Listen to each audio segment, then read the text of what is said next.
মানে শ্রবণে মঙ্গল, কীর্তনে মঙ্গল আর স্মরণে মঙ্গল, মানে এই তিনের মধ্যে আমাদের মঙ্গল।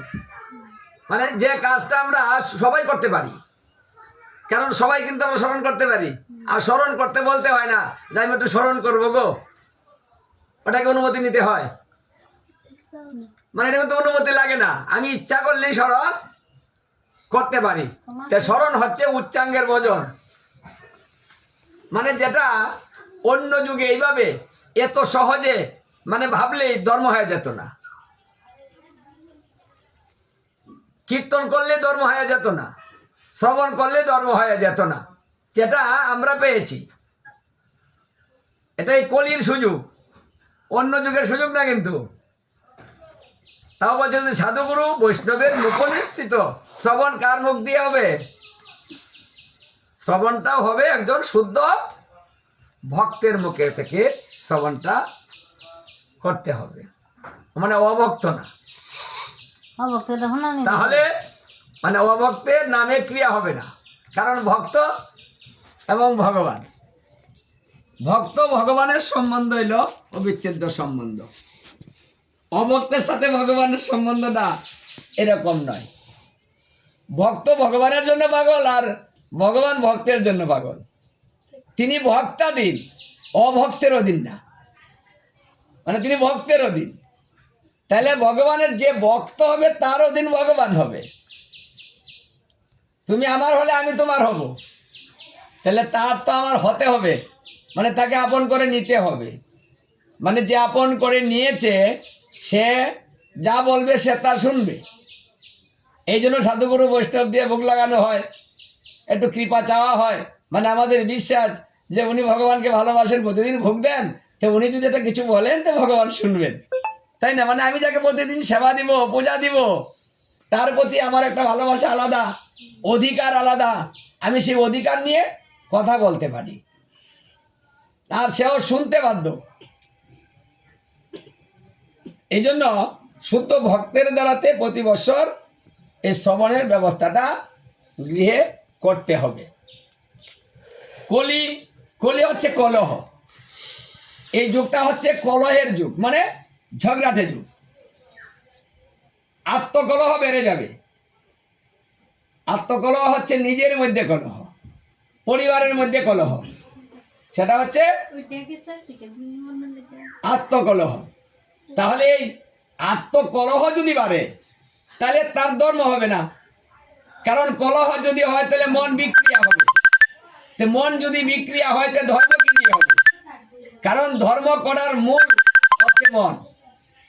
কারণ মন যা চায় আমাদের তাই করতে হয়। মন যেদিকে যায় আমাদের ইন্দ্রিয় সেদিকে যায়। মন চায় না আমি কাজ করবো না, বসে থাকবো। কে চায় না? মন চায় না। তাহলে সমস্ত কিছু নির্ভর করতেছে মনের উপর। মনের উপরে যদি নির্ভর করে তাহলে মনটা ভালো থাকতে হবে, তাহলে আমি কাজটা ভালো করে মন দিয়ে করব। মন নাই, মন দিয়ে কাজ হবে না। আর যখনই হবে না কাজটাও ভালো হয় না। কি যার মন নাই রান্না করলে রান্না ভালো হয়? মন না থাকলে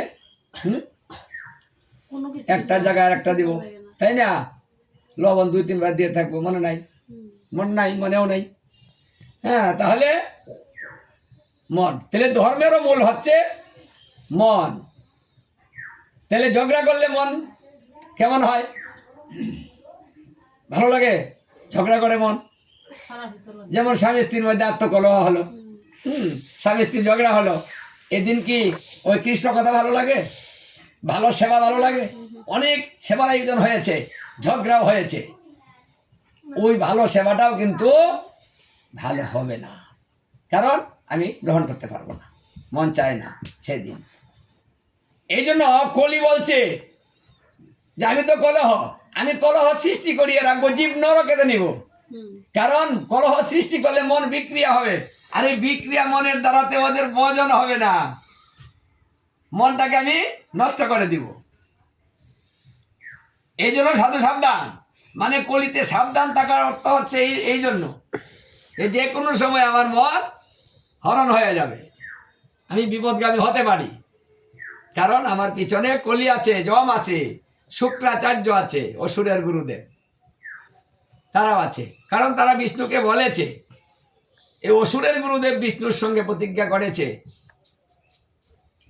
যে কলিকালে মানুষের মন নষ্ট করব, ওদেরকে ধর্মের নামে অধর্ম করাবো, সঠিক ধর্ম করতে দিব না। দেখি তুমি কি করে জীবকে উদ্ধার করো, উদ্ধার করতে দিব না, আমরা নরক ভরে ফেলবো, দেখি তুমি কি করে ফিরাও।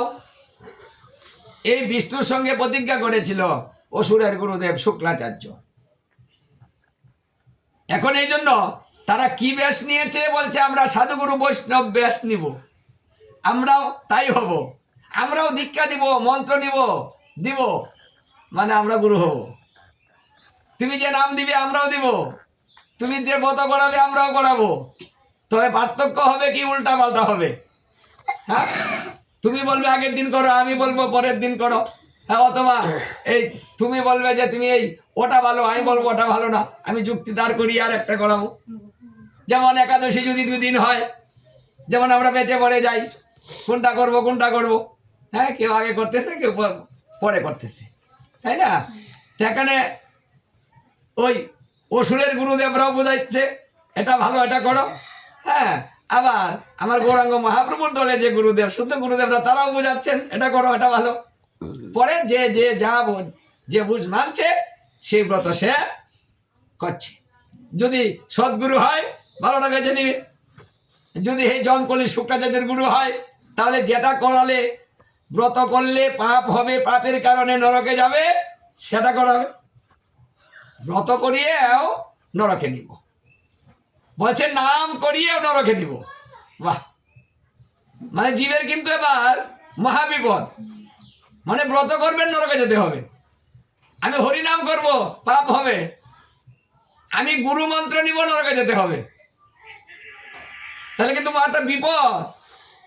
ভালো দিকটা কিন্তু তারা বেছে নিয়েছে। এখন এখান থেকে ভালো জিনিসটা খুঁজে বের করাও কিন্তু আমাদের কঠিন হয়ে গিয়েছে, কোনটা ভালো। কারণ শাস্ত্রে বলছে যে কলিকালে ভগবান অসংখ্য হবে, অসংখ্য মতপথ হবে। তাহলে যে অসংখ্য মতপথ হবে আর অসংখ্য ভগবান হবে, তাহলে অসংখ্য ভগবানের মধ্যে কোন ভগবান সঠিক, ওটা খুঁজে বের করা কঠিন হয়ে যাবে। তো অসংখ্য মতের মধ্যে কোন পথ ভালো, কোন মত ভালো, সেটাও বোঝাও কিন্তু আমাদের কঠিন। এই জন্য ভাগবতের 10ম স্কন্ধের 3য় খণ্ডে নারদ মুনি বলেছিলেন যে এই কলিকালে এমন কিছু গুরুদেব হবে, তারা প্রাধান্য বিস্তার করবে। কেমন হবে?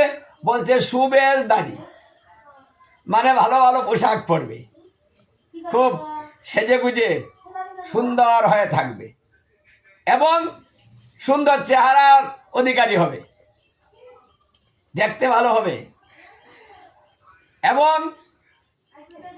ত্যাগী হবে, মঠবাসী হবে, আশ্রমবাসী হবে, ধামবাসী হবে। মানে নিজেকে এমনভাবে প্রচার করবে যে ত্যাগী, সন্ন্যাসী, কিন্তু তার ভিতরে হবে ভোগী। যদি ভোগী না হবে, যারা ত্যাগী হয়েছে, সন্ন্যাস নিয়েছে, তারা কোটি কোটি টাকা ব্যাংক ব্যালেন্স করবে কেন? আমার মহাপ্রভু তো এই শিক্ষা দেয় নাই যে কেউ যদি ত্যাগী হয়, সন্ন্যাস নিয়ে থাকে, তাহলে তার ব্যাংক ব্যালেন্স হবে।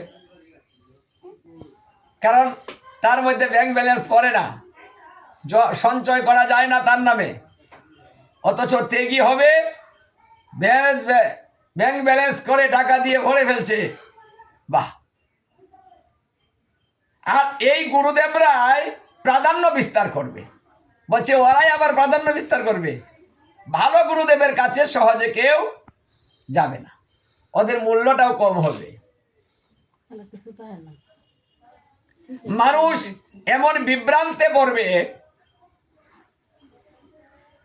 যে কোন গুরু সঠিক সেটা বুঝতে না পেরে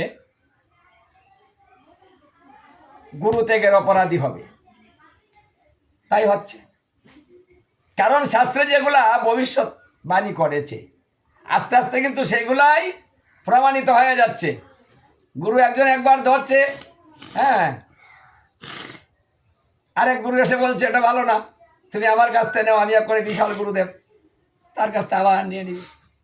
মানে যে বিচার বুদ্ধি মানুষের নষ্ট হবে, এই জ্ঞানটাই নষ্ট হয়ে যাবে। এই কাজটা হলো জমকলি শুক্রাচার্যের, ওরা মানুষকে বিভ্রান্ত করাবে, তাই ধর্ম করাটাও আমাদের কঠিন হয়ে যাবে। আবার কলি বলছে যে আমি সাধুগুরু বৈষ্ণবকেও ছাড়বো না, ওদেরকেও ধরবো। এই জন্য সাধুগুরু বৈষ্ণবকেও কিন্তু কলি ছাড়তেছে না। সাধু সাবধান কথাটা কেন বলছে? যে তোমাদেরকেও কলিয়ে ছাড়বে না, তোমরা সাবধান হও। যাকে সুযোগ পাবে তাকেই ধরবে, যদি তা না ধরবে, সাধুগুরু বৈষ্ণব 10 জনের এক জায়গায় থাকলে 10টা মত, 10 রকম